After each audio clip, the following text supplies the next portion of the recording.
नमस्कार दोस्तों, स्वागत है आपका हमारे यूट्यूब चैनल रेस टू परीक्षा पे। आज का हम ये सेशन शुरू कर रहे हैं इंडियन पॉलिटी, जिसका यह दूसरा लेक्चर है। यह लेक्चर मेनली जो है 72nd बीपीएससी, 73rd बीपीएससी या आने वाले बीपीएससी की जो परीक्षाएं हैं, जैसे कि आप TRE 4 की बात करें, को ध्यान में रखकर तैयार किया गया है। लेकिन यह कोर्स केवल बीपीएससी तक सीमित नहीं रहेगा। इसमें पढ़ाए जाने वाले जो कंसेप्ट हैं वो आपको यूपीएससी, अलग अलग स्टेट पीसीएस के एग्ज़ाम की बात करें, बिहार एसएससी सीजीएल की बात करें, एसएससी सीजीएल हो या अन्य सभी गवर्नमेंट कॉम्पिटिटिव एग्ज़ाम्स की बात करें, इन सभी के लिए यह सेशन जो है काफ़ी इम्पोर्टेंट रहेगा। दोस्तों, इंडियन पॉलिटी एक ऐसा विषय है जिसमें फैक्ट और आर्टिकल याद करके समझा नहीं जा सकता। इसमें हमें क्या है ना, संविधान, सरकार की व्यवस्था, जैसे कि पार्लियामेंट हो गए, प्रेसिडेंट हो गए, prime minister, judiciary, fundamental right जैसे टॉपिक को सही तरीके से समझना है तो सबसे पहले हमें उसके फाउंडेशन मजबूत करनी होगी। इसलिए इस कोर्स में हम हर टॉपिक को बिल्कुल बेसिक से शुरू करेंगे और फिर धीरे धीरे उसके कंसेप्ट, कॉन्स्टिट्यूशनल प्रोविज़न क्या है, important facts, exam oriented points को हम डिस्कस करके आगे उसको कंटिन्यू करेंगे। और जो भी टॉपिक, जैसे कि ये हम एक्ट्स की बात कर रहे हैं जो हमें स्टार्ट किए हैं, हिस्टोरिकल अंडरपिनिंग, इसमें 1773 से लेकर 1947 तक जितने भी इम्पोर्टेंट एक्ट, चार्टर एक्ट हो गए या गवर्नमेंट ऑफ इंडिया एक्ट हो गए, इनको जो पास किया गया है और इनके जो इम्पोर्टेंट फीचर्स है, इनके बेस पे हम 50 ऐसे MCQ स्टेटमेंट वाइज और फैक्ट बेस्ड को कंबाइन करके हम प्रिपेयर करेंगे, जो कि आपके एग्ज़ाम पॉइंट ऑफ व्यू से काफ़ी इम्पोर्टेंट रहेंगे। तो इसलिए मैं आपसे रिक्वेस्ट करूंगा कि आप इस लेक्चर को पूरा ज़रूर देखिए। अगर आप बिगिनर हैं तब आपको जो है इस चैप्टर में हर कंसेप्ट आपको आसानी भाषा में स्टेप टू स्टेप ढंग से पढ़ाए जाएंगे। अगर आप पहले से तैयारी कर रहे हैं तो यह कोर्स आपके कंसेप्ट को रिवाइज करेगा और भी मजबूती प्रदान करेगा। तो आपसे अनुरोध है कि इस हम इंडियन पॉलिटी फाउंडेशन सीरीज की बात करें, जो कि 73rd BPSC free of foundation course की बात करें, तो शुरुआत से अंत तक इसको लगातार फॉलो कीजिए। इसमें इस सीरीज के तरह, इस फाउंडेशन कोर्स के तहत हम हर उस सब्जेक्ट को टच करेंगे जो कि आपके एग्ज़ाम पॉइंट ऑफ व्यू से काफ़ी इम्पोर्टेंट है। तो लेक्चर के बीच में स्किप ना करें, क्योंकि आगे के कई टॉपिक्स पहले पढ़ाए गए कंसेप्ट पर आधारित होंगे। इसलिए जो भी लेक्चर है, जो भी सेशन हम ले रहे हैं, इनको पूरा ज़रूर देखिए। आइए बिना समय गवाए शुरू करते हैं इंडियन पॉलिटी का ये दूसरा लेक्चर, जहां हम आज पढ़ेंगे क्राउन रूल के बारे में, कि क्राउन रूल जब स्टार्ट हुआ इंडिया में 1858 में, तो उसके बाद से जो ब्रिटिश गवर्नमेंट द्वारा कौन कौन से ऐसे एक्ट पास किए गए और उसका क्या मेन फीचर्स थे, उसका क्या रेलिवेंस थे, क्या हिस्टोरिकल बैकग्राउंड थे, और अगर हम मेंस पर्सपेक्टिव से देखें तो उसके लिमिटेशन को भी हम ध्यान में रख के डिस्कस करते हुए चलेंगे, जो कि आपको बात करें कि GS2 के लिए ये काफ़ी इम्पोर्टेंट है। अगर हम बीपीएससी की बात करें तो GS2 काफ़ी इम्पोर्टेंट रोल प्ले करता है। देखिए, GS1 में तो DI का भी एक सेक्शन है, पर GS2 जो है ना, उसमें पॉलिटी का बहुत इम्पोर्टेंट रोल रहता है। तो शुरू करते हैं, इसलिए इस सेशन को पूरा देखिए और अपने इन पे अगर हो सके, आपको लगता है शॉर्ट नोट्स बना सकते हैं तो अपने इन पे भी शॉर्ट नोट्स बना सकते हैं। आइए शुरू करते हैं। Crown rule. क्राउन रूल जो है वो 1858 से 1947 तक माना जाता है। इसके बाद 1947 के बाद भारत जो है आज़ाद हो जाता है।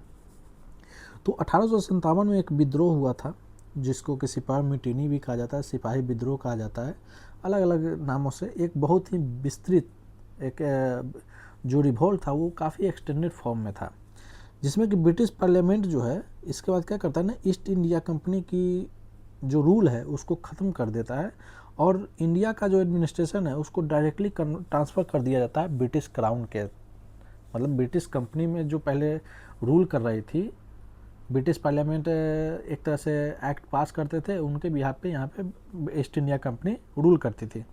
लेकिन जब 1857 का विद्रोह हुआ तो ब्रिटिश जो गवर्नमेंट है वो समझिए कि एक तरह से एक बैकफुट पे चली गई थी पूरी तरीके से, और उन्हें लगा कि ईस्ट इंडिया कंपनी अब प्रॉपर तरीक़ों से यहाँ पे रूल नहीं कर पाएगी, इसलिए जो है पावर ट्रांसफ़र कर दिया गया डायरेक्ट ब्रिटिश क्राउन को। और इसमें है the constitutional development during crown rule, उसको हम सीक्वेंस वाइज समझेंगे कि क्राउन रूल के अंतर्गत जो भी कॉन्स्टिट्यूशनल संवैधानिक जो डेवलपमेंट किए गए उसका क्या सीक्वेंस रहा है। तो सबसे पहले 1858 का एक्ट पास किया गया, फिर इंडियन काउंसिल एक्ट 1861, फिर 1892 का काउंसिल एक्ट, फिर 1909 का काउंसिल एक्ट जिसको मॉडल मिंटो रिफॉर्म्स कहा जाता है, फिर 1919 का गवर्नमेंट ऑफ इंडिया एक्ट 1919 जिसको कि मॉन्टेग्यू चेम्सफोर्ड रिफॉर्म भी कहा जाता है, उसका गवर्नमेंट ऑफ इंडिया एक्ट 1935, फिर गवर्नमेंट ऑफ इंडिया एक्ट 1947। यह एक सीक्वेंस से एक तरह से क्राउन रूल द्वारा एक क्या कहते हैं कॉन्स्टिट्यूशनल डेवलपमेंट किया गया अलग अलग एक्ट के तहत। तो हम बात करते हैं इस एक्ट के और इसके कुछ कोड डेवलपमेंट क्या थे उससे रिलेटेड। सबसे मतलब कि एक जो एक्ट है उसका मेन उसका क्या पर्पस था पास करने का ब्रिटिश पार्लियामेंट के तहत द्वारा, तो उसको यहाँ पे देखेंगे एक टेबुलर फॉर्म में। इसको याद रखिएगा, इससे आपको बहुत सारे कंसेप्ट जो है आप अपने एंड पे रिवाइज कर सकते हैं, मेमोराइज भी कर सकते हैं इन फ्यूचर। जैसे कि 1858 यहाँ से होता है क्राउन रूल का स्टार्ट होता है। 1861 की बात करें तो पहली बार जो है डिसेंट्रलाइजेशन जो है वो स्टार्ट होता है। अगर हम बात करें, हम आगे डिस्कस करेंगे कि कहाँ पे डिसेंट्रलाइजेशन जो है वो स्टार्ट हुआ था और सबसे पीक पे जो है कौन से एक्ट के तहत जो है उस डिसेंट्रलाइजेशन सबसे पीक पे गया था, और जो है डिसेंट्रलाइजेशन कब से स्टार्ट हुआ था। डिसेंट्रलाइजेशन कहने का मतलब कि जो भी लेजिस्लेटिव जो पावर थे जो ले लिए गए थे प्रोविंसेस द्वारा, उसको जो है वापस रीस्टोर कर दिया गया, वापस उनको प्रोविंसेस को ये राइट दिया गया, लेजिस्लेटिव पावर दिया गया कि वो अपने इन पे लेजिस्लेशन बना सकते हैं, लॉ बना सकते हैं। फिर हम बात करें 1892 का, तो यहाँ पे बजट के टॉपिक पे डिस्कशन किया जाएगा और इनडायरेक्ट इलेक्शन यहाँ से स्टार्ट हुआ। बट इलेक्शन वर्ड जो है 1892 के काउंसिल एक्ट में कहीं पे भी मेंशन वर्ड नहीं था। इनडायरेक्ट इलेक्शन जो है एक तरह से स्टार्ट हुआ था। 1909 में कहे तो सबसे इम्पोर्टेंट है क्योंकि यहाँ से सेपरेट इलेक्टोरेट का जो है इंट्रोड्यूस किया गया था, जहाँ पे मुस्लिम कम्युनिटी को सेपरेट इलेक्टोरेट दिया गया था। मतलब कि सेपरेट इलेक्टोरेट करने का मतलब एक मुस्लिम कम्युनिटी के लोग मुस्लिम लीडर को ही वोट कर सकते हैं, इलेक्ट कर सकते हैं। 1919 की बात करें 1919 के, तो यहाँ पे प्रोविंसेस में डायरकी स्टार्ट हुआ था। डायरकी मतलब डबल रूल स्टार्ट हुआ था, जिसके तहत क्या था कि जो भी सब्जेक्ट थे जिस पे कानून बनाने का राइट था उसको दो लिस्ट में बांट दिया गया। एक ट्रांसफर लिस्ट था और एक रिजर्व लिस्ट था।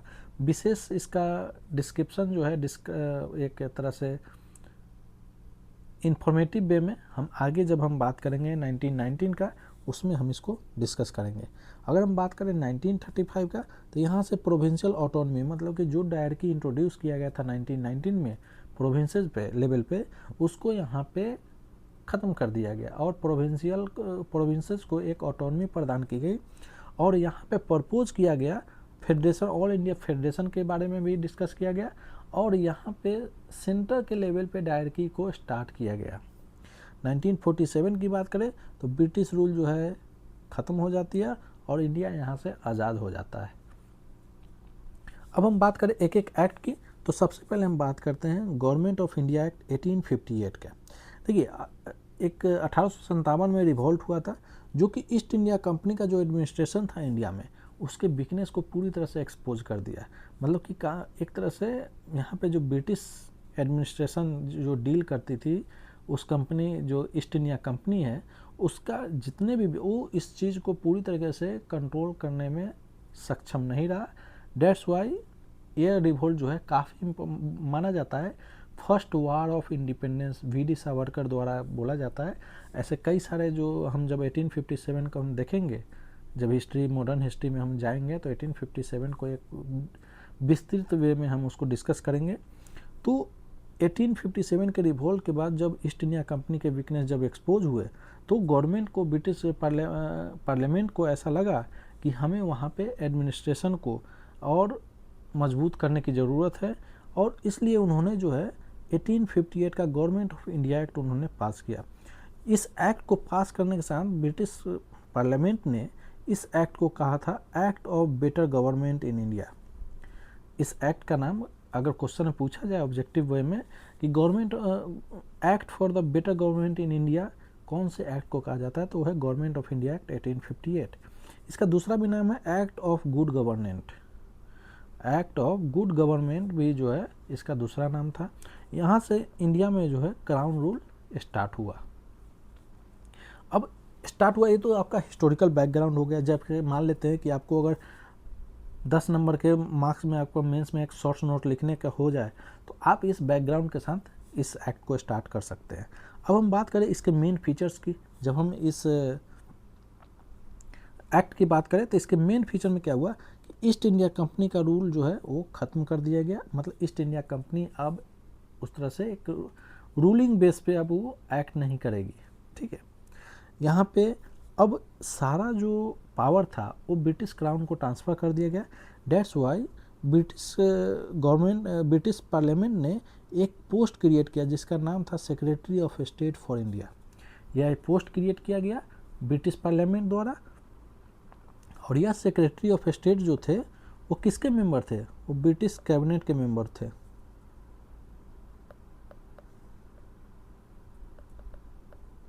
ब्रिटिश बात करें तो ब्रिटिश कैबिनेट के मेंबर थे। अब इस सेक्रेटरी ऑफ स्टेट को मतलब हेल्प करने के लिए, अब जैसे सेक्रेटरी ऑफ स्टेट बैठते थे वहाँ पे, क्या नाम है आपका, ब्रिटिश पार्लियामेंट, लंदन में बैठते थे ब्रिटिश पार्लियामेंट कैबिनेट में, तो उनको असिस्ट करने के लिए एक काउंसिल बनाया गया, 15 मेंबर का काउंसिल बनाया गया, जिनका मेन काम था कि जो भी सेक्रेटरी ऑफ स्टेट थे उनको है हेल्प कराना, जो भी चीज़ उनको ज़रूरत लगेगी उस चीज़ में उनको हेल्प कराना। गवर्नर जनरल ऑफ इंडिया का जो है वो वायसराय बन गए। Governor general of India viceroy बन गए। अगर बात करें पहले वायसराय की तो उनका नाम था लॉर्ड कैनिंग। ये जो है पहले वायसराय बनाए गए। यहाँ से डुअल गवर्नमेंट जो है उसको ख़त्म कर दिया गया। डैट मीन्स कि जो कोर्ट ऑफ डायरेक्टर और बोर्ड ऑफ कंट्रोल, अब हम पिछले लेक्चर में ऑलरेडी डिस्कस किए थे कि कोर्ट ऑफ डायरेक्टर और बोर्ड ऑफ कंट्रोल बनाए गए थे। तो आप बताइए कि कोर्ट ऑफ डायरेक्टर और बोर्ड ऑफ कंट्रोल कहाँ से, डुअल गवर्नमेंट कब से स्टार्ट हुआ, कौन से एक्ट के तहत? तो ये एक्ट था आपका पिट्स इंडिया एक्ट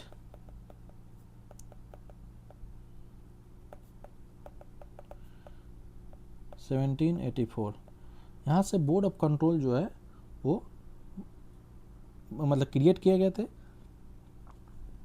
उसके बाद क्वीन विक्टोरिया का जो है प्रोक्लेमेशन हुआ था, और ये जो कोर्ट ऑफ डायरेक्टर को ख़त्म किया गया था, तो एक तरह से एडमिनिस्ट्रेशन के स्ट्रक्चर को आउट सेंट्रलाइज कर दिया गया। मतलब एक सिंगल एंटिटी को पास जो है सारे पावर चले गए थे, वो थे ब्रिटिश क्राउन।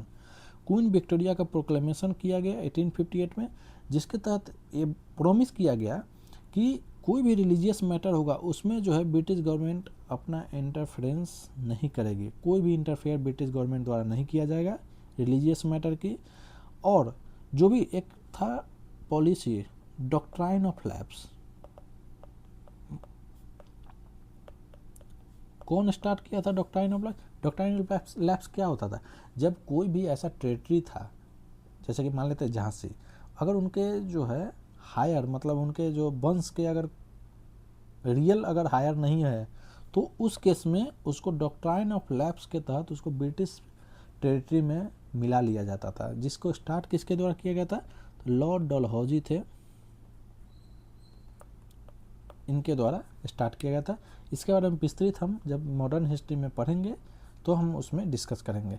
तो यह था कि किसी भी तरीके का टेरिटोरियल एनेक्सेशन नहीं किया जाएगा। डॉक्ट्राइन ऑफ लैप्स के तहत सभी को लॉ के अंदर इक्वल और इम्पार्शियल ट्रीटमेंट किया जाएगा।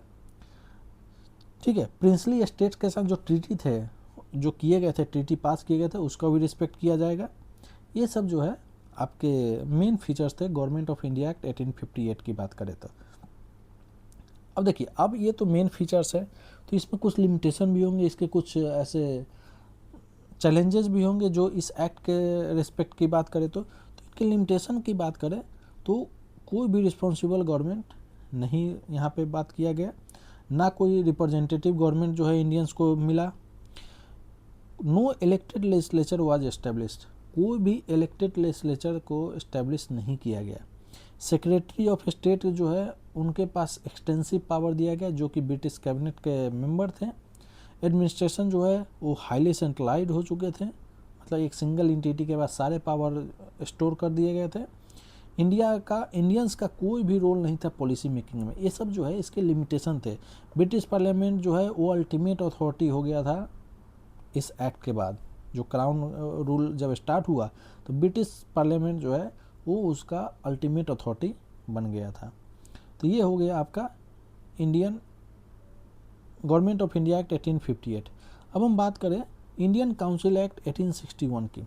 देखिए इसके बाद क्या हुआ ना कि कुछ चीज़ों में जैसे कि गवर्नमेंट ऑफ इंडिया एक्ट के बाद ऐसा लगा कि इंडियंस को लेजिस्लेचर में शामिल करना अब उनकी एक क्या होता है, एक तरह से उनको लगा कि इंडियंस को भी अब हमारे लेजिस्लेशन में इंडियंस का भी पार्टिसिपेशन किया जाए। डेट्स वाई उन्होंने काउंसिल एक्ट पास किया। तो 1857 के विद्रोह के बाद अगर बात करें तो ब्रिटिश चाहते थे to include influential Indians in legislative administration. जो भी इंडियंस थे जो कि काफ़ी प्रभावी पर्सनालिटी के थे, उनको इंडियन के लेजिस्लेटिव एडमिनिस्ट्रेशन में शामिल करने के लिए ब्रिटिश चाह रही थी। और वो चाह रहे थे कि उनको प्रिंसेस से जो है कॉपरेशन मिले, लैंडलॉर्ड से मिले और एजुकेटेड इंडियन से उनको सहायता मिले, एक तरह से सहयोग मिले। और यहाँ से उन्होंने कुछ एडमिनिस्ट्रेटिव पावर को डिसेंट्रलाइज करना स्टार्ट कर दिया था। तो इसके बाद क्या हुआ, ये विद्रोह इतना भयानक था कि अब सोच रहे थे कि अकेले अगर हम अपने एंड से अगर चीज़ों को रूल करें तो हमें बहुत परेशानी हो सकती है। तो एक तरह से फ्यूचर में विद्रोह नहीं हो, डेट्स वाई उन्होंने इंडियंस का पार्टिसिपेशन को जो है शुरू कर दिया। और यहाँ से होता है start first step of decentralisation. अगर हम बात करें कि अगर फर्स्ट स्टेप ऑफ सेंट्रलाइजेशन क्या होता है, फर्स्ट स्टेप ऑफ सेंट्रलाइजेशन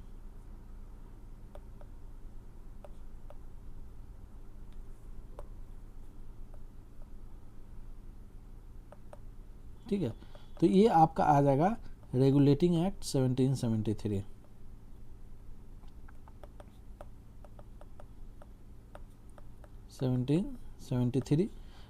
जहाँ पे पहली बार जो है क्या हुआ था कि लेजिस्लेटिव पावर जो है एक तरह से ले लिए गए थे और ब्रिटिश गवर्नमेंट जो है वह बंगाल प्रोविंस को मद्रास और बॉम्बे प्रोविंस से ऊपर उनको दर्जा दे दिए और बंगाल प्रेसिडेंसी के सबऑर्डिनेट बना दिए गए बॉम्बे और मद्रास को, जो कि पहले इक्वल पावर वो लोग इंटरटेन करते थे।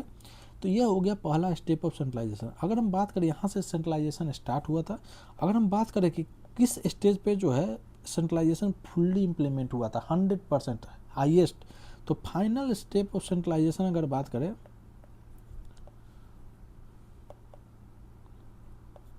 फाइनल स्टेप ऑफ सेंट्रलाइजेशन की बात करें तो ये आपका हो जाएगा एक्ट ऑफ 1833।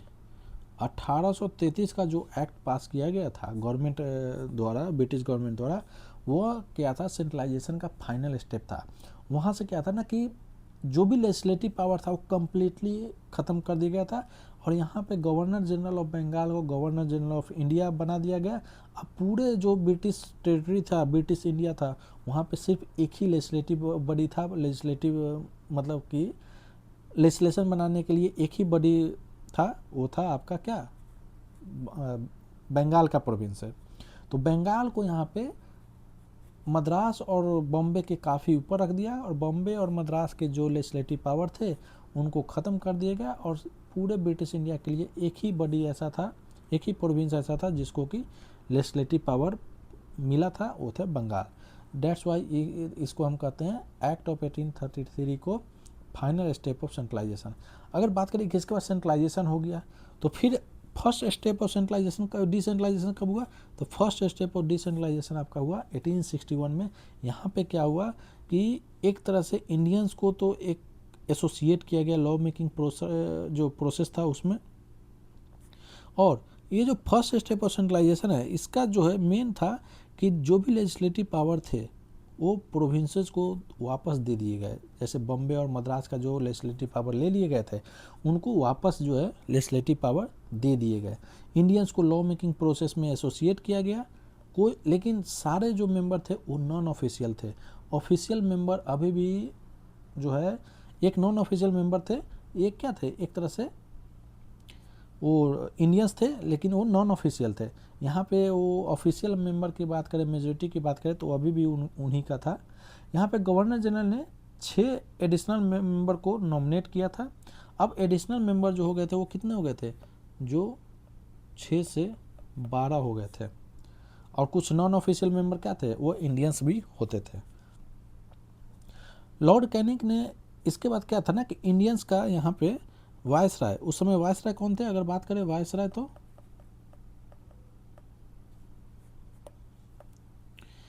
अगर हम वायसराय की बात करें, उनका नाम था लॉर्ड कैनिंग।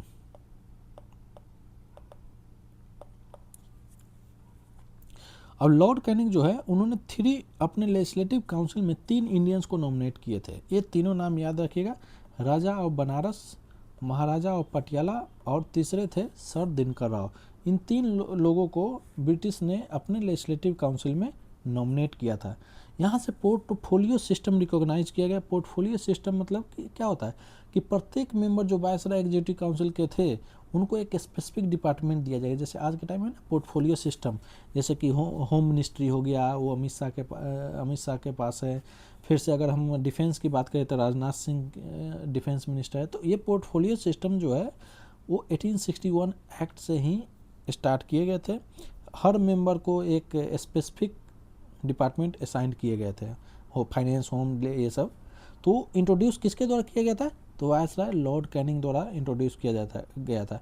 और कौन से एक्ट से, इंडियन काउंसिल एक्ट 1861 के तहत ये किए गए थे। अब बात करें कि establishment of new legislative council. अब जो है नया लेजिस्लेटिव काउंसिल का भी इस्टेब्लिशमेंट हुआ था। जैसे कि नया लेजिस्लेटिव काउंसिल कौन कौन से क्रिएट हुए थे, एक थे लेजिस्लेटिव काउंसिल बंगाल, एक थे नॉर्थ वेस्टर्न प्रोविंस और तीसरे थे पंजाब। तो 3 नए लेजिस्लेटिव काउंसिल क्रिएट किए गए थे, इस्टेब्लिश किए गए थे। इनको किया गया था, जैसे बंगाल को कब इस्टेब्लिश किया गया था, तो 1862 में, नॉर्थ वेस्टर्न प्रोविंस को 1886 में, और पंजाब की बात करें तो 1897 में ये इस्टेब्लिश किए गए थे 3 legislative council, Bengal, North Western Province और पंजाब। 1862 में बंगाल, 1886 में नॉर्थ वेस्टर्न प्रोविंस और 1857 में पंजाब। यहाँ पे इस एक्ट के तहत एक और भी इम्पोर्टेंट चीज़ें थी, जो फीचर था वो थे वायसराय को एम्पावर किया गया था। वायसराय को पावर दिया गया था कि इमरजेंसी के केस में वो ऑर्डिनेंस इशू कर सकते हैं। आज भी हम देखते हैं यह पावर किनके पास है, प्रेसिडेंट्स के पास है। अगर सेंट्रल लेवल की बात करें तो प्रेसिडेंट जो है 123 आर्टिकल के तहत जो है ऑर्डिनेंस पास कर सकते हैं। जब देखिए बहुत सारा चीज़ आज के टाइम में कनेक्ट कीजिएगा तो वो सारे चीज़ें जो है, जैसे पोर्टफोलियो सिस्टम हो गए, आपका ये ऑर्डिनेंस का इशू करने का जो पावर हो गया, अगर हम बात करें स्टेट लेवल पे तो 213 आर्टिकल के तहत ये गवर्नर को पावर दिया गया है कि कोई जब दोनों हाउस या कोई भी इधर हाउस जो है अगर सेशन में नहीं है तो इमरजेंसी केस में वो ऑर्डिनेंस इशू कर सकते हैं। और उसका वैलिडिटी क्या होता है, वो वैलिडिटी उसका भी 6 मंथ होता है। और जब हम इंडियन काउंसिल एक्ट 1861 की बात करें तो इसकी भी वैलिडिटी कितनी होती है, 6 महीने होती है। तो ये हो गया इसके इंडियन काउंसिल एक्ट के बारे में। अब हम लिमिटेशन की बात करें, जो हम अगर मेंस की बात करें तो उसमें अगर लिमिटेशन अगर आपको हो तो इंडियंस मेंबर को अभी भी नॉमिनेट किया जाता था, इलेक्ट नहीं किया जाता था। ठीक है, मतलब इनको अभी भी पावर नहीं दिया जाता, as a non official member की तरह इनको नॉमिनेट किया जाता था। लेजिस्लेटिव काउंसिल उसके पास एक लिमिटेड पावर दिया गया था। कोई भी रिस्पॉन्सिबल गवर्नमेंट अभी भी इंट्रोड्यूस नहीं किया गया था। द गवर्नर जनरल के पास वीटो पावर था। वीटो पावर करने का मतलब कोई भी डिसीजन पे अगर गवर्नर जनरल अगर कहे, जैसे कि viceroy, governor general that means की वायसराय, तो उनके पास अभी भी वीटो पावर था। मतलब उसको अगर कोई भी चीज़ें पास हो रही है तो उस पर वो अगर चाहते हैं गवर्नर जनरल या वायसराय कि ये नहीं होना चाहिए तो वो अपना वीटो पावर यूज़ करके उसको रिजेक्ट कर सकते हैं। उसके बाद है legislature could not effectively question the government. यहाँ तक अभी तक गवर्नमेंट से खुल के क्वेश्चन करने का भी राइट अभी तक नहीं दिया गया था। इस एक्ट के तहत गवर्नमेंट को क्वेश्चनिंग करने का भी राइट नहीं दिया गया था कि आप उस पर कोई भी पॉलिसी अगर उनके लेजिस्लेटिव बॉडी बना रहे हैं तो उस पर क्वेश्चन करने का राइट नहीं था। इसके आगे बात करते हैं 1892 का। देखिए 1892 का है, इसके बाद क्या हुआ ना कि ब्रिटिश ने जब कहा कि एक्ट ऑफ गुड गवर्नमेंट हम बनाएंगे 1858 गवर्नमेंट ऑफ इंडिया एक्ट के तहत, तो उसके बाद फिर आया 1861। इंडियंस जो है काफ़ी इससे सेटिस्फाइड नहीं हुए। उन्हें लगा कि अभी भी हमें जो है ना एक तरह से लॉलीपॉप दिया जा रहा है, और एक तरह से रियलिटी भी था कि कुछ चीज़ें देकर बाकी चीज़ें अपने पास रख लेते थे। जैसे इंडियंस को पार्टिसिपेशन तो किए, लेकिन सारे पावर जो है अभी भी उनके पास थे, वीटो पावर भी अभी भी उनके पास थी। तो इस तरह से इंडियंस उससे नाराज़ हो गए, और कई सारे एसोसिएशन जब बनते बनते बनते एक टाइम आया जब इंडियन नेशनल कांग्रेस इस्टेब्लिश हुआ 1885 में, तो उन्होंने डिमांड किया कि हमारा जो लेजिस्लेटिव काउंसिल है उसको एक्सपेंड किया जाए, मतलब उसको और उसमें नंबर को बढ़ाया जाए, इंडियंस का रिप्रेजेंटेशन को भी बढ़ाया जाए, और मेंबर का इलेक्शन हो। ये नहीं कि नॉमिनेशन हो जो कि गवर्नर जनरल करते थे, तो वो नहीं, इलेक्शन के तहत जो है इंडियंस मेंबर का को इलेक्ट किया जाए। और ये भी बोला जाए कि हम जो है हमें राइट दिया जाए कि हम बजट पे डिस्कस कर सके, कि बजट एक ऐसा इम्पोर्टेंट चीज़ें है तो उस पर डिस्कशन का राइट भी हमें होना चाहिए। डेट्स वाई ब्रिटिश गवर्नमेंट ने इसको रिस्पॉन्ड करते हुए उन्होंने दूसरा काउंसिल एक्ट पास किया 1892 का काउंसिल एक्ट। देखिए ये कोई इंसिडेंस नहीं है, ये एक गवर्नमेंट पे एक प्रेशर था, इंडियन नेशनल कांग्रेस द्वारा जो डिमांड किए गए थे, तो उसके तहत ब्रिटिश गवर्नमेंट पे प्रेशर था। उन्होंने इस प्रेशर को एवॉइड करने के लिए, इस प्रेशर को दबाने के लिए उन्होंने इंडियन काउंसिल एक्ट 1892 पास किया। अब हम इसके बात करें, ये तो होगा हिस्टोरिकल, क्यों इंडियन काउंसिल एक्ट 1892 पास किए गए, लेकिन अब 1892 में क्या क्या मेन फीचर्स जो है वो दिए गए उसके बारे में डिस्कस करते हैं। तो इसके इम्पोर्टेंट फीचर क्या है, जो national Congress, Indian national Congress का डिमांड था कि नंबर को बढ़ाया जाए, तो इन्होंने क्या किया, नंबर को बढ़ा दिया। एडिशनल नॉन ऑफिशियल मेंबर को जो है सेंट्रल और प्रोविंशियल जो लेजिस्लेटिव काउंसिल है उसमें उनके नंबर को बढ़ा दिया, लेकिन अभी भी maintain the official majority in the, लेकिन इसमें अभी भी ऑफिशियल अगर मेजोरिटी की बात करें तो अभी भी वो मेंटेन था ऑफिशियल मेजोरिटी। नॉन ऑफिशियल का नंबर उन्होंने बढ़ाया था, ऑफिशियल मेजोरिटी अभी भी उन्हीं के पास था। यहाँ से पहली बार इनडायरेक्ट इलेक्शन स्टार्ट हुआ, मतलब कि अगर इलेक्शन स्टार्ट हुआ तो क्या हुआ, इलेक्शन वर्ड जो है ऑफिशियली कहीं यूज़ नहीं किया गया था, लेकिन इनडायरेक्ट वे में लोगों को इलेक्ट किया गया था। प्रिंसिपल ऑफ इलेक्शन जो है इनडायरेक्टली इंट्रोड्यूस किया गया था, जिसमें कि मेंबर जो रिकमेंड किए जाएंगे वो किन के द्वारा किए जाएंगे। तो ये आप याद रखिएगा कि इसमें जो मेंबर्स, यहाँ पे आप देख लीजिए कि जो भी मेंबर्स इलेक्ट किए जाएंगे वो उनको रिकमेंड कौन करेगा, रिकमेंडेड, ये याद रखिएगा कौन कौन करेंगे। तो provincial legislative council, provincial legislative council ये रिकमेंड करेंगे। दूसरे हैं आपके म्यूनिसिपल बॉडी,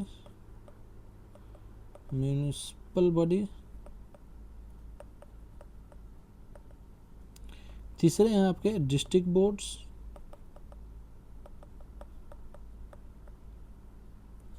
डिस्ट्रिक्ट बोर्ड। उसके बाद बात करें यूनिवर्सिटीज, उसके बाद बात करें चैम्बर ऑफ कॉमर्स,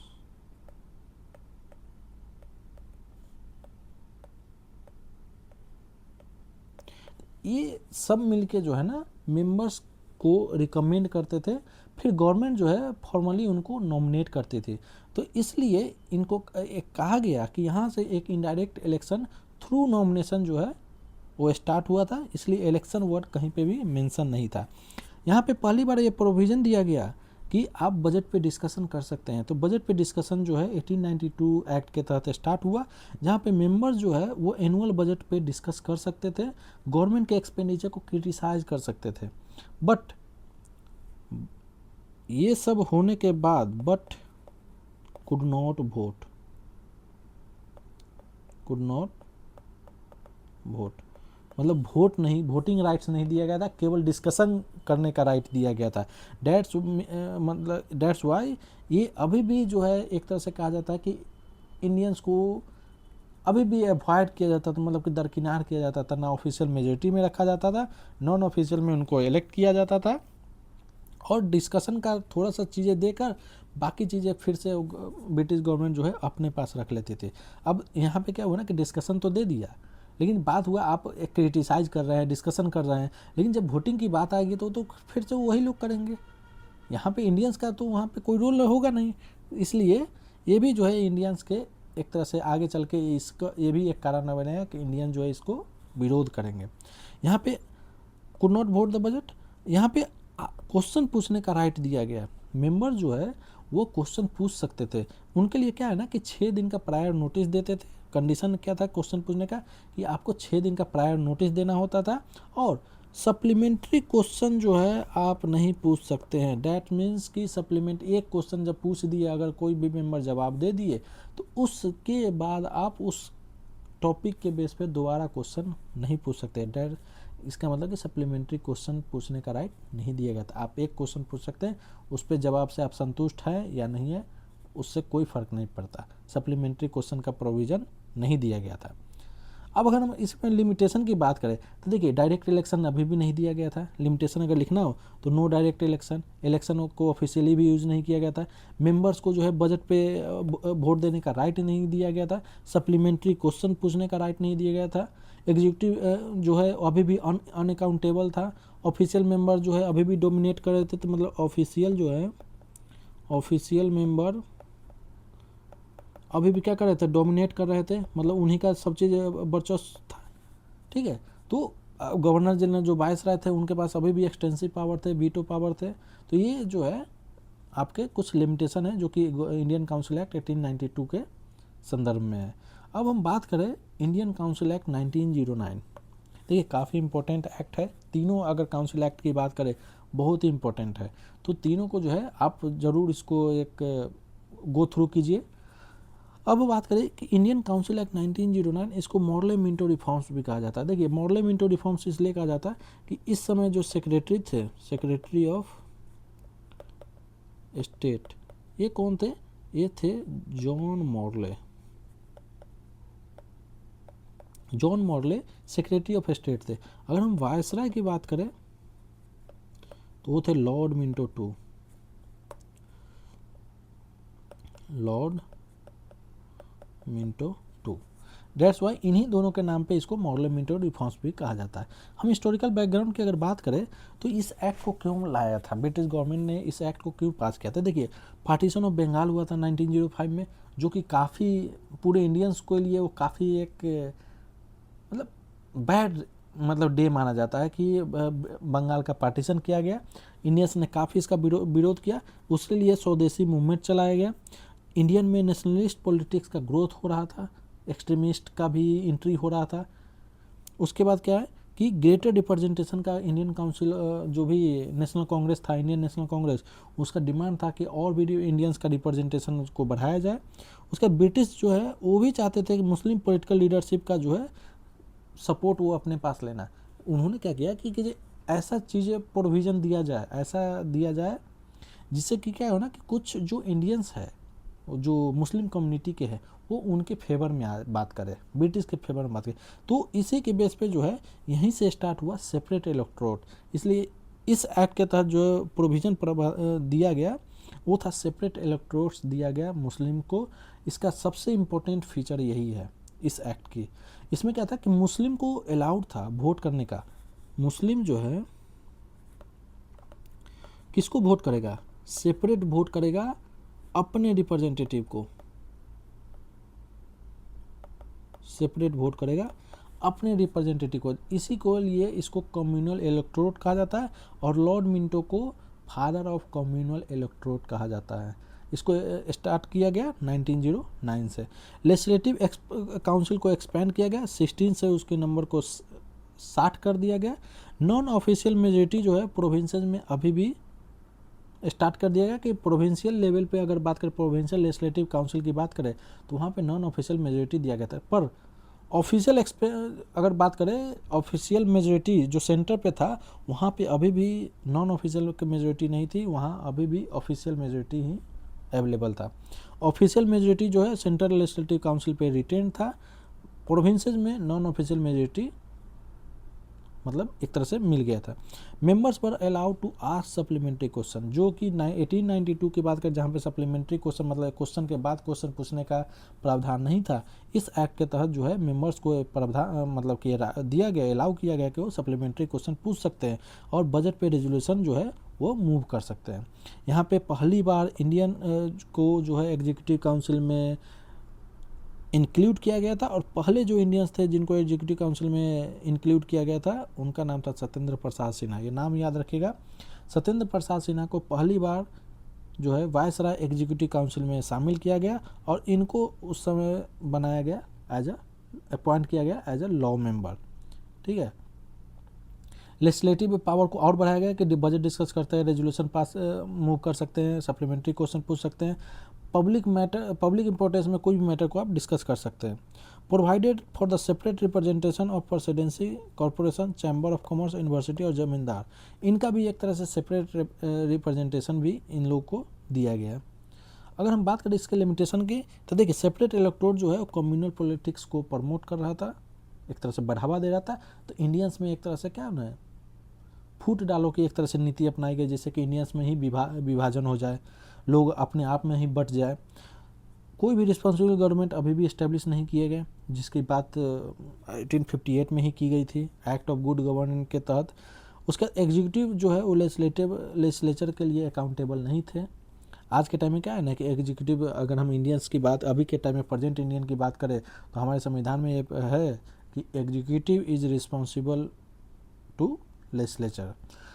उसके बाद बात करते हैं कि लिमिटेशन में गवर्नर जनरल के पास अभी भी वीटो और ओवरराइडिंग पावर थे। फ्रेंचाइज रिमेन हाईली रेस्ट्रिक्टेड, मतलब फ्रेंचाइजी को काफ़ी तरीके से रेस्ट्रिक्ट कर दिया गया था। मोस्ट ऑफ द इंडियंस के पास वोटिंग राइट नहीं थे, वोटिंग राइट्स दिए गए थे पर वो एक लिमिटेड वोटिंग राइट्स दिए गए थे, लिमिटेड वोटिंग राइट्स दिए गए थे। ये किसके बेस पे था? तो ये आपके एजुकेशन के बेस पे था, आपके टैक्स पे के बेस पे था, ऐसे आपके मतलब इनकम बेस पे, एजुकेशन बेस पे, इस तरह से आपका वोटिंग राइट्स थे जो कि लिमिटेड थे। इसके बाद हम बात करें एक और इम्पोर्टेंट एक्ट जिसको कि गवर्नमेंट ऑफ इंडिया एक्ट 1919 बोलते हैं, इसका दूसरा नाम भी है मॉन्टेग्यू चेम्सफोर्ड रिफॉर्म। ये फोर्स में कब आया? पास तो किया गया था 1919 में, फोर्स में आया आपका 1919 में। ठीक है, तो इसमें क्या है ना कि इस एक्ट को मॉन्टेग्यू चेम्सफोर्ड के, क्योंकि इसके जो वायसराय थे वो थे आपके मॉन्टेग्यू, और मॉन्टेग्यू हो गया सेक्रेटरी ऑफ स्टेट, और वायसराय कौन थे? वायसराय थे चेम्सफोर्ड। तो इसलिए इसको मॉन्टेग्यू चेम्सफोर्ड रिफॉर्म भी कहा जाता है। हिस्टोरिकल बैकग्राउंड की बात करें तो 1917 में ब्रिटिश गवर्नमेंट ने डिक्लेयर किया कि उनके पॉलिसी जो होगा उसमें एक ग्रेजुअल डेवलपमेंट होगा जो कि आपको सेल्फ गवर्निंग इंस्टीट्यूशन की तरफ ले जाएगा। मतलब कि सेल्फ गवर्निंग इंस्टीट्यूशन के लिए एक ग्रेजुअल डेवलपमेंट किया जाएगा, ऐसा गवर्नमेंट जो है वो पॉलिसी ला रही है। यह एक्ट जो इन्फ्लुएंस था वो इंडियंस इसलिए इन्फ्लुएंस था कि वर्ल्ड वार 1 उस समय स्टार्ट था, तो वहाँ पे इंडियंस का पार्टिसिपेशन हो, होम रूल मूवमेंट की वजह से एक्ट जो है काफ़ी लाया गया था। इंडियंस का नेशनलिस्ट जो डिमांड था वो काफ़ी बढ़ रहा था। लखनऊ पैक्ट हुआ था जिसमें कि मुस्लिम लीग और इंडियन नेशनल कांग्रेस साथ आ गए थे 1916 में। ये सब की वजह से गवर्नमेंट जो है 1919 में एक एक्ट पास किया ताकि मैटर को जो है रफा दबाया जाए एक तरह से। अगर इसके फीचर की बात करें तो प्रोविंसेस में डायरकी स्टार्ट किया गया। डायरकी मतलब कि क्या होता है? प्रोविंशियल एडमिनिस्ट्रेशन में डुअल गवर्नमेंट हो गया, मतलब एक प्रोविंशियल सब्जेक्ट को जो है वो 2 पार्ट्स में डिवाइड किया गया है। एक था मतलब कि डुअल गवर्नमेंट, एक सेंट्रल सब्जेक्ट हो गया, एक प्रोविंशियल सब्जेक्ट हो गया, जो भी सब्जेक्ट एडमिनिस्ट्रेशन था। और जब हम बात करें प्रोविंशियल सब्जेक्ट का तो उसको भी 2 पार्ट में बांटा गया, एक था रिजर्व सब्जेक्ट और एक था ट्रांसफर सब्जेक्ट। अब देखिए रिजर्व सब्जेक्ट को कंट्रोल कौन कर रहा था? तो रिजर्व सब्जेक्ट देखिए कुछ अभी भी गवर्नमेंट जो है, ब्रिटिश गवर्नमेंट जो है इंडियंस के साथ खेल नहीं रही थी। कुछ जो इंपॉर्टेंट मैटर है उनको अभी भी वो अपने पास रखेंगे, रिजर्व सब्जेक्ट में रखेंगे। इसको कंट्रोल कौन करता था? तो इसको कंट्रोल करते थे गवर्नर और उसके एग्जीक्यूटिव काउंसिल। अब यहाँ पे मेजोरिटी किसकी थी? यहाँ पे मेजोरिटी तो इंडियंस की थी नहीं। एग्जीक्यूटिव काउंसिल में केवल एक इंडियंस के को उन्होंने क्या किया था, सेलेक्ट किया था, वो उनका नाम था सत्येंद्र प्रसाद सिन्हा। तो अभी भी मेजोरिटी तो ब्रिटिश गवर्नमेंट का था। तो जो जो मेजर सब्जेक्ट था उस सब पे अभी भी कंट्रोल ब्रिटिश ने अपने पास रखा था। जैसे कि बात करें पुलिस की हो गए, जस्टिस हो गए, लैंड रेवेन्यू हो गए, इरिगेशन हो गए, फाइनेंस हो गए, प्रेस हो गए, इस सब पे जो है ब्रिटिश का ही कंट्रोल था। दूसरा था ट्रांसपोर्ट सब्जेक्ट। अब ये सब्जेक्ट जो है उतना इंपॉर्टेंट नहीं था। इसको कौन एडमिनिस्टर कर रहा था, तो इसको एडमिनिस्टर किया जाता था इंडियन मिनिस्टर द्वारा, जो कि रिस्पॉन्सिबल थे किसको, प्रोविंशियल लेजिस्लेचर को लिए रिस्पॉन्सिबल थे, ये उनको जवाबदेही थे। अब इसमें कौन कौन से सब्जेक्ट आते थे, तो इसमें एजुकेशन आते थे, पब्लिक हेल्थ हो गए, एग्रीकल्चर हो गए, लोकल सेल्फ गवर्नमेंट हो गए, इंडस्ट्री हो गया। तो ये सब चीज़ों पे एक तरह से ट्रांसफर सब्जेक्ट था। अब है कि इसमें जो है बाई कैमरल लेजिस्लेचर, सेंटर पे जो है बाई कैमरल 2 हाउसेस का स्टार्ट किया गया, इंट्रोड्यूस किया गया सेंट्रल लेवल पे, एक अपर हाउस और एक लोअर हाउस। अपर हाउस को जिसको कि काउंसिल ऑफ स्टेट कहा जाता है, जिसमें कि 60 मेंबर थे,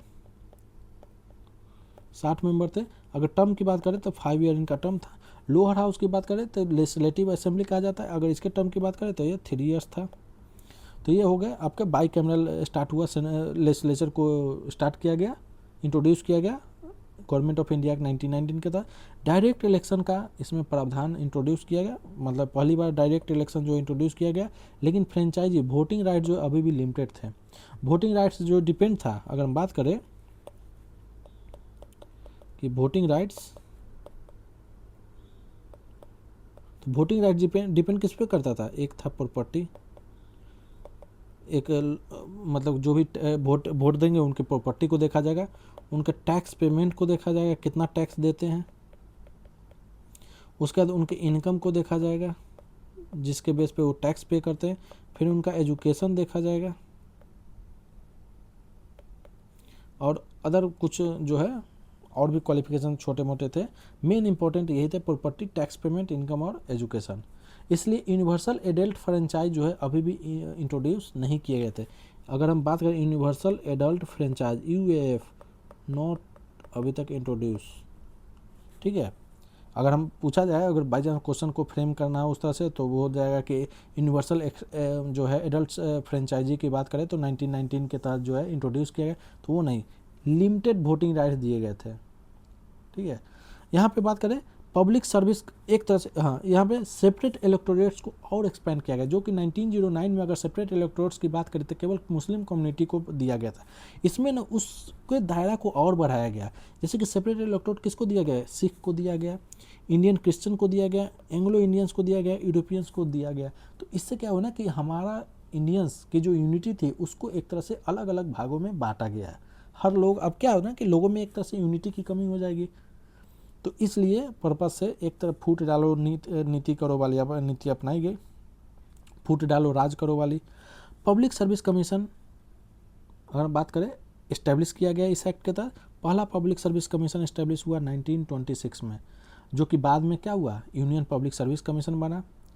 उसके बाद बात करें कि हाई कमिश्नर जो है इंडियन के लिए अपॉइंट किए गए, और ये हाई कमिश्नर लंदन में अपॉइंट किए गए थे।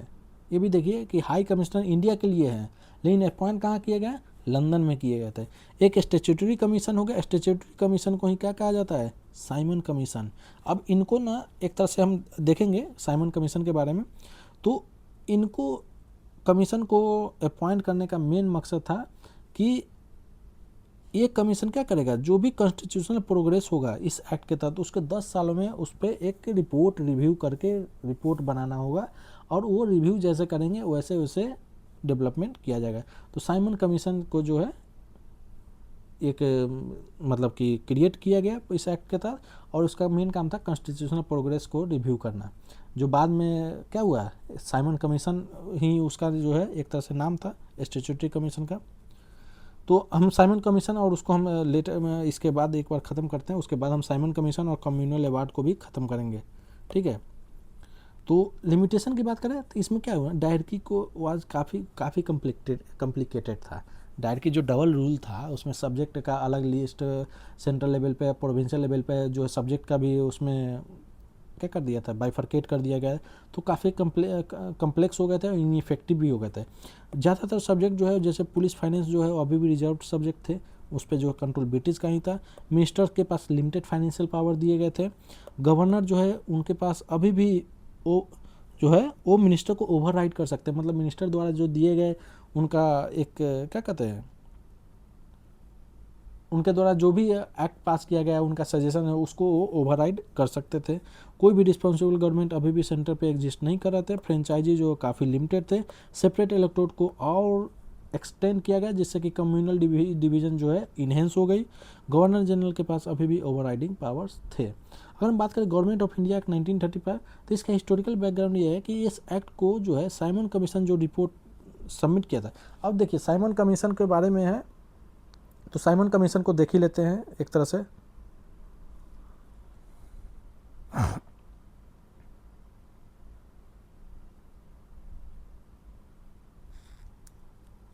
हाँ, यहाँ पे है साइमन कमीशन।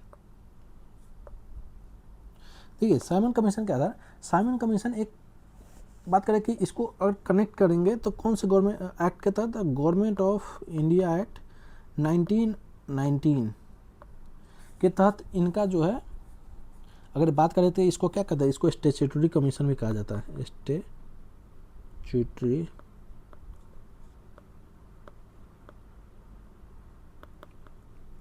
स्टैट्यूटरी कमीशन कहा जाता है, ठीक है। इसका चेयरमैन कौन थे, तो सर जॉन साइमन थे, इसलिए इनको साइमन कमीशन कहा जाता है। तो गवर्नमेंट ऑफ इंडिया एक्ट जो 1919 में आया था जिसको मॉन्टेग्यू चेम्सफोर्ड रिफॉर्म भी कहा जाता है, जहाँ पे क्या हुआ था ना, उन्होंने प्रोविंस लेवल पे डायरेक्टली इंट्रोड्यूस किया था और उसमें कहा था कि एक कमीशन को इस्टेब्लिश करेंगे जो कि 10 साल बाद जो भी कॉन्स्टिट्यूशनल डेवलपमेंट हुए थे उस पर वो रिव्यू करेंगे और जो कॉन्स्टिट्यूशनल रिफॉर्म प्रोग्रेस पे वो काम करेंगे उसके बाद जो है कमीशन, मतलब कि क्या है, ब्रिटिश गवर्नमेंट उस पर अकॉर्डिंग जो है आगे कानून बनाएगी। तो ये कमीशन जब बना था तो इसका रिपोर्ट कब एक्सपेक्ट कर रहे थे, तो एक्सपेक्ट कर रहे थे 1929 में।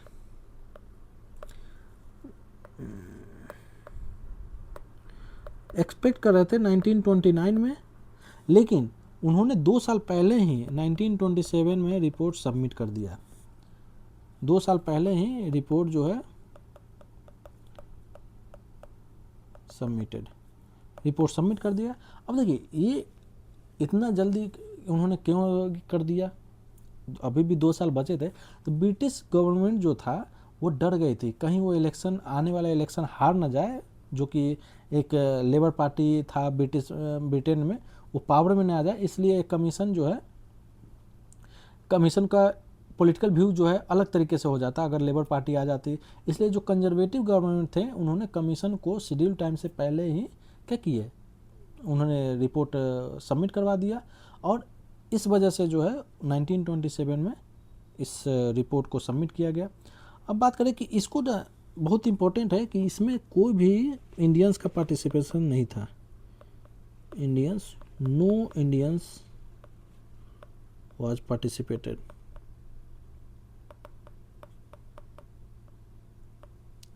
इस में कोई भी इंडियंस का पार्टिसिपेशन नहीं था।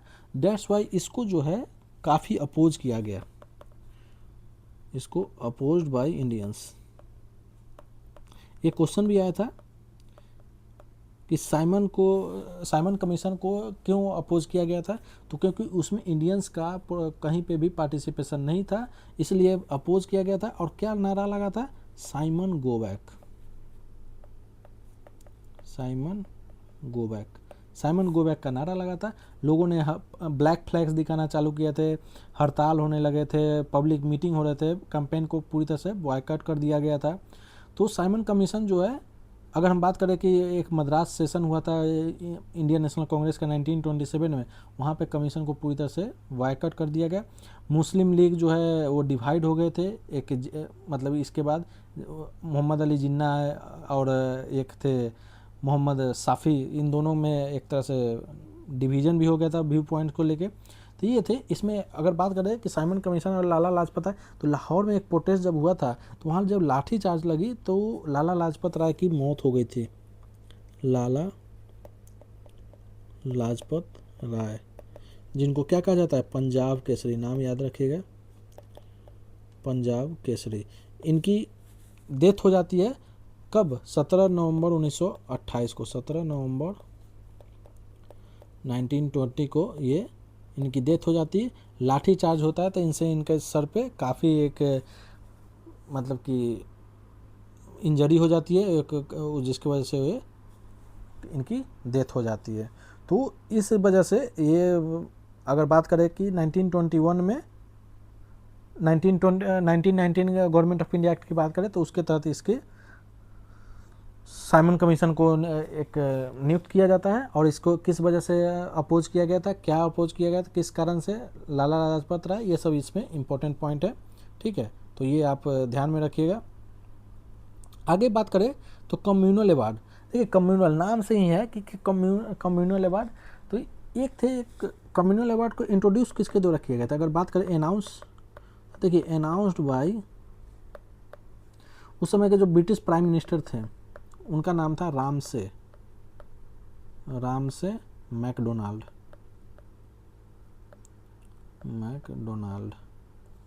ठीक है, इन्होंने 1932 में अगर बात करें 16 अगस्त 1932 को इन्होंने अनाउंस किया कि ये जो है कम्युनल अवार्ड देंगे। अब जो है कम्युनल अवार्ड देंगे तो ये काफ़ी कंट्रोवर्सी हो गया है। सेपरेट इलेक्टोरेट जो है ग्रांट किया गया डिप्रेस्ड क्लास को, जैसे शेड्यूल्ड क्लास को। तो उसके लिए गांधी जी ने इसमें क्या किया ना कि अपना एक फास्ट रखे जो कि ऑन टू डेथ, मतलब कि उन्होंने फास्ट ऑन टू डेथ उन्होंने स्टार्ट किया महात्मा गांधी द्वारा। और इसमें जब ये डिप्रेस्ड क्लास को सेपरेट इलेक्टोरेट की बात आई थी तो बी आर अम्बेडकर जो और गांधी जी के बीच एक पूना पैक्ट हुआ था।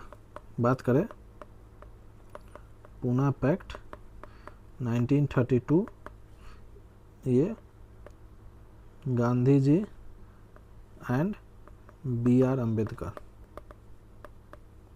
इन दोनों के बीच हुआ था। डिप्रेस्ड क्लास को जो सेपरेट इलेक्टोरेट दिया जाता है तो गांधी जी से कि अब जो है समाज बट जाएगा, तो इससे जो है इंडियंस को यूनिटी प्रदान करना फ्यूचर में काफ़ी मुश्किल हो जाएगा।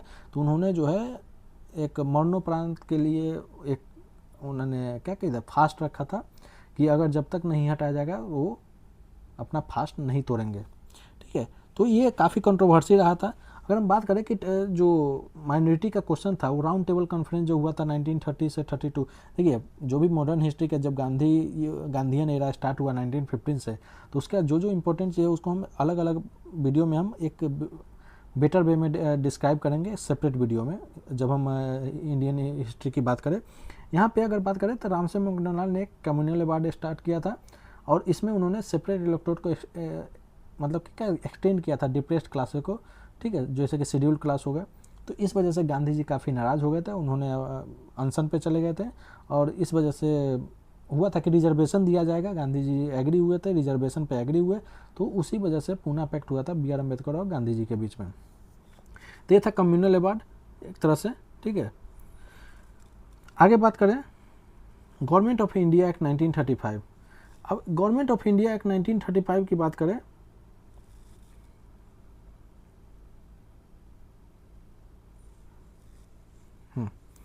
यह एक्ट जो है किस पे बेस्ड था, तो जो साइमन कमीशन ने जो रिपोर्ट सबमिट किया था उसके बेस पे था। जो राउंड टेबल कॉन्फ्रेंस हुए थे 1930 से 1932, 3 राउंड टेबल कॉन्फ्रेंस हुए थे, उस पे बेस्ड था। वाइट पेपर हो गए, ज्वाइंट सेलेक्ट कमिटी था, उनके बेस्ड पे रिपोर्ट पे जो है ये कमिटी जो गवर्नमेंट ऑफ इंडिया 1935 जो है वो क्या था, बेस्ड था। हिस्टोरिकल अगर बैकग्राउंड का ये अभी तक का जो ब्रिटिश पार्लियामेंट द्वारा जो पास किए गए थे उसमें सबसे लंबा एक्ट था वो आपका गवर्नमेंट ऑफ इंडिया एक्ट 1935 हो था।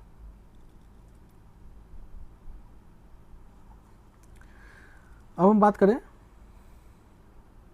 कि ये एक्ट जो है सेकेंड माइलस्टोन, इसमें जो है रिस्पॉन्सिबल गवर्नमेंट की बात की गई थी कि रिस्पॉन्सिबल गवर्नमेंट दिया जाएगा फिर से, जो कि बहुत पहले से ही दिया नहीं गया था। मेन फीचर्स की बात करें तो ऑल इंडिया फेडरेशन का फॉर्मेशन किया गया। ऑल इंडिया फेडरेशन में कौन होंगे, तो ब्रिटिश इंडियन में प्रोविंस होंगे और प्रिंसली स्टेट होंगे। तो इस तरह से चीज़ें जो है वो ऑल इंडिया फेडरेशन जो है वो स्टार्ट किया। लेकिन ये फेडरेशन कभी भी इस्टेब्लिश नहीं हुए क्योंकि जो रिक्वायर्ड नंबर था उसमें प्रिंसली स्टेट ने ज्वाइन नहीं किया था, इसलिए इस फेडरेशन को कभी भी इस्टेब्लिश नहीं किया गया था। अगर हम बात करें कि पावर का डिवीजन कर दिया गया था, फेडरल लिस्ट हो गया था, प्रोविंशियल लिस्ट हो गया था और कंकरेंट लिस्ट के तहत जो है पावर को डिवाइड कर दिया है। जो आज भी आप देखते हैं शेड्यूल में आपको मेंशन रहेगा 7 शेड्यूल, इसलिए होता है ना कि बहुत सारे जो प्रोविज़न है इंडियन कॉन्स्टिट्यूशन का जो आज के डेट में है वो अभी भी गवर्नमेंट ऑफ इंडिया 1935 का ही एक तरह से लिया गया वर्जन है। अगर फेडरल लिस्ट की बात करें तो फेडरल लिस्ट में उस समय 59 सब्जेक्ट था। अगर हम प्रोविंशियल लिस्ट की बात करें तो उसमें 54 था, और कंकरेंट लिस्ट की बात करें तो उसमें 36 लिस्ट था। फेडरल लिस्ट में जो है वो तो फेडरल लेवल पर बनाए जाते थे, जिसमें कि आपका क्या है और सेंट्रल लेवल पे चीज़ें बनाई जाती थी, लॉ बनाए जाते थे, उस पर सेंट्रल का ही राइट था। प्रोविंशियल लेवल पे बनाए थे, उस पर प्रोविंस का राइट था। और कंकरेंट में दोनों का जो है एक तरह से कंबाइंड वे में सेंट्रल और प्रोविंस के मिलकर इस पर कानून बनाते थे। अगर हम बात करें रेसिडुअरी पावर की, तो ये किनको मिला हुआ था? रेसिडुअरी पावर ये अभी भी किनको था? ये वायसराय यानी गवर्नर जनरल को दिया गया था। ऐसा सब्जेक्ट जो कि तीनों लिस्ट में कहीं पे भी मेंशन नहीं। आज के टाइम में रेसिडोरी पावर भी जो है ना कि सेंट्रल जो है, एक सेंट्रल लिस्ट है, प्रोविंशियल लिस्ट है, वो सेंट्रल गवर्नमेंट के पास दिया गया है रेसिडोरी पावर। तो ऐसा उस समय भी था। प्रोविंशियल ऑटोनॉमी दिए गए, मतलब कि जो प्रोविंस में जो डायरकी स्टार्ट किया गया था 1919 के तहत, उसको एबॉलिश कर दिया गया। प्रोविंस जो है उसको ऑटोनॉमी कर दिया, आज़ाद कर दिया गया। अब मिनिस्टर जो है प्रोविंशियल लेजिस्लेचर का, वो अपने एंड पे वो कानून बना सकते हैं। उसके बाद सेंट्रल लेवल पे डायरेक्टली स्टार्ट किया गया। अब पर इसमें सेंट्रल लेवल पे हुआ तो फेडरल सब्जेक्ट जो है 2 सब्जेक्ट में हो गया, रिजर्व सब्जेक्ट और ट्रांसफर सब्जेक्ट। अब यहाँ पे जो है भी क्या हुआ है कि फेडरेशन कभी बना ही नहीं, तो ये कभी इम्प्लीमेंट ही नहीं हुआ, तो नेवर इम्प्लीमेंटेड। ये ज़रूर मेंशन कीजिएगा कि कभी भी फेडरेशन बना ही नहीं, क्योंकि प्रिंसली स्टेट ने ज्वाइन करने से मना कर दिया, तो फेडरेशन नहीं बना, इसलिए डायरेक्टली जो है सेंट्रल लेवल पे कभी इम्प्लीमेंट नहीं हुआ था, लेकिन इसका प्रोविज़न रखा गया था। 6 प्रोविंसेस में बाई कैमरलिज्म का मतलब क्या कहते हैं इंट्रोड्यूस किया गया, मतलब कि डुअल हाउस। वो थे बंगाल, बॉम्बे, मद्रास, बिहार, असम, यूनाइटेड प्रोविंस। ये ज़रूर याद रखिएगा कौन कौन से 6 प्रोविंसेस थे जहाँ पे बाई कैमरलिज्म इंट्रोड्यूस किया गया था। बंगाल, बॉम्बे, मद्रास, बिहार, उड़ीसा, असम और United province.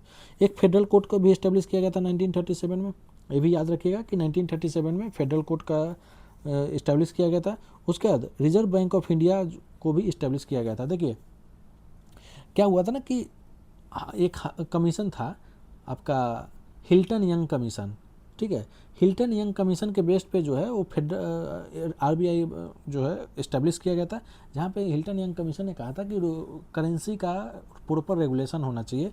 That's why RBI का इस्टेब्लिश किया गया था। और ये फंक्शन में कब आया था? तो 1935 में फंक्शन में आया था।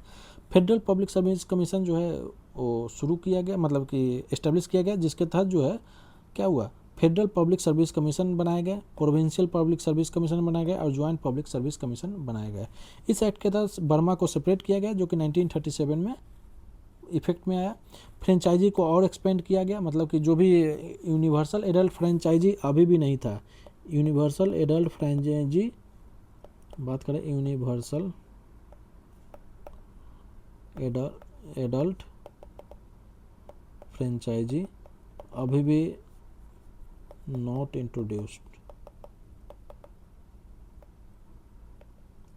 अभी भी यूनिवर्सल एडल्ट फ्रेंचाइजी नहीं दी गई था। अभी भी फ्रेंचाइजी लिमिटेड ही था, लेकिन उसका दायरा को और बढ़ाया गया। जो 1990 में था उस दायरा को और एक्सटेंड किया गया। सेपरेट इलेक्टोरेट्स को अभी भी कंटिन्यू किया गया। जो भी सेपरेट रिप्रेजेंटेशन था, मुस्लिम हो गए, Sikh, European, Anglo Indian, Indian Christian हो गए। और इसमें क्या है ना, डिप्रेस क्लास, वुमेन, लेबर और बिजनेस क्लास को भी इसमें इंक्लूड किया गया। तो इसको और इसके दायरा को बढ़ाया गया। प्रोविंशियल रीऑर्गेनाइजेशन होगा, जैसे कि सिंध जो है वो अलग हुआ। किससे? सिंध किससे अलग हुआ? तो बॉम्बे से अलग हुआ, ठीक है। उड़ीसा को सेपरेट प्रोविंस बनाया गया, उड़ीसा। सिंध को बनाया, सॉरी सिंध का है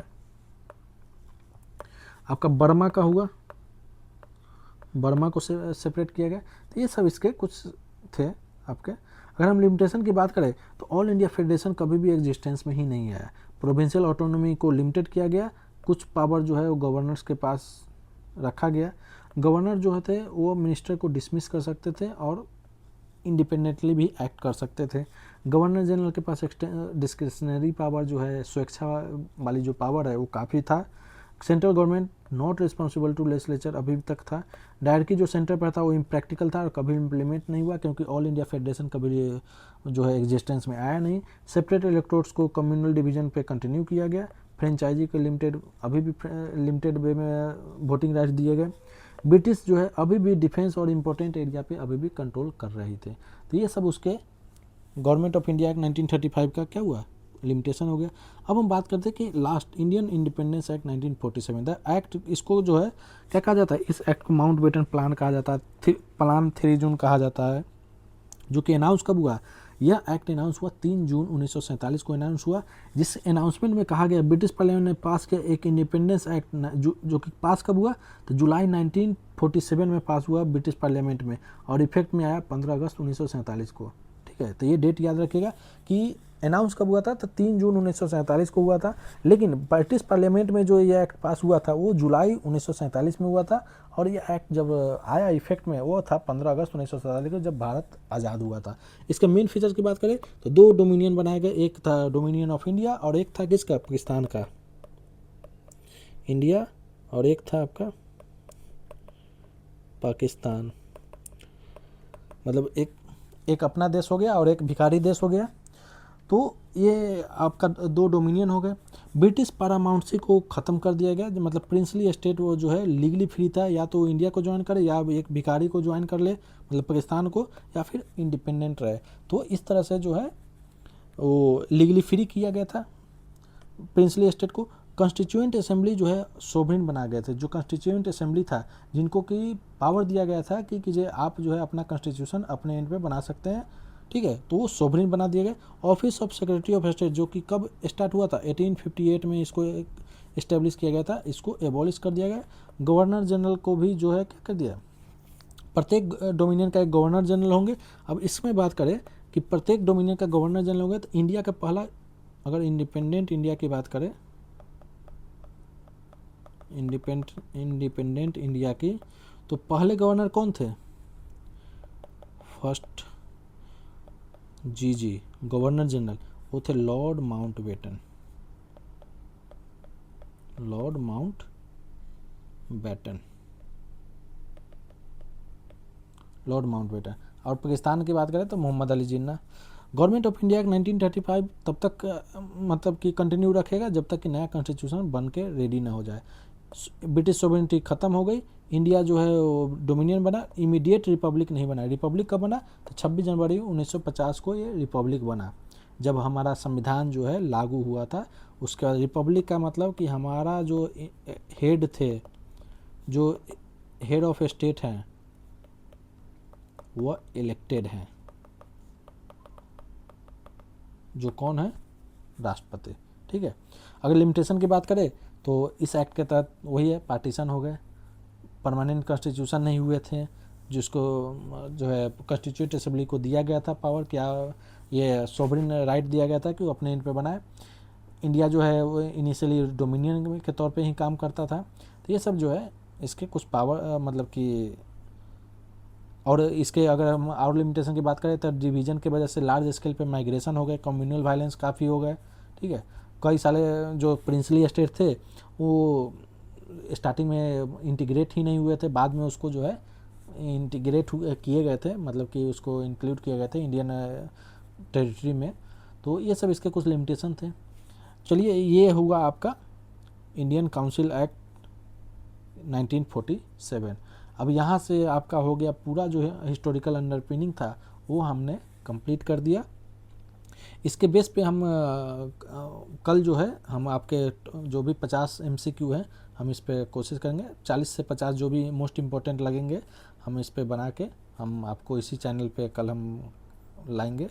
तो आप इस दोनों लेक्चर को देख के उसको अटेम्प्ट करने का कोशिश कीजिए, और ये ज़रूर देखिए कि आपका जो आपने पढ़ा है वो आपका कितने हद तक जो है आपको हेल्प कर रहा है। दैट्स वाई आपको पता चलेगा कि आपको अभी और किस टॉपिक पे काम करने की ज़रूरत है, कहाँ पे काम करने की ज़रूरत है, तो ये आपको पता चलेगा। सेशन कैसा लगा ज़रूर आप बताइएगा। अगर आपको पसंद आए तो सेशन को लाइक और चैनल को सब्सक्राइब कीजिएगा और अपने दोस्तों में ज़रूर शेयर कीजिएगा। चलिए, मिलते हैं अगले सेशन में।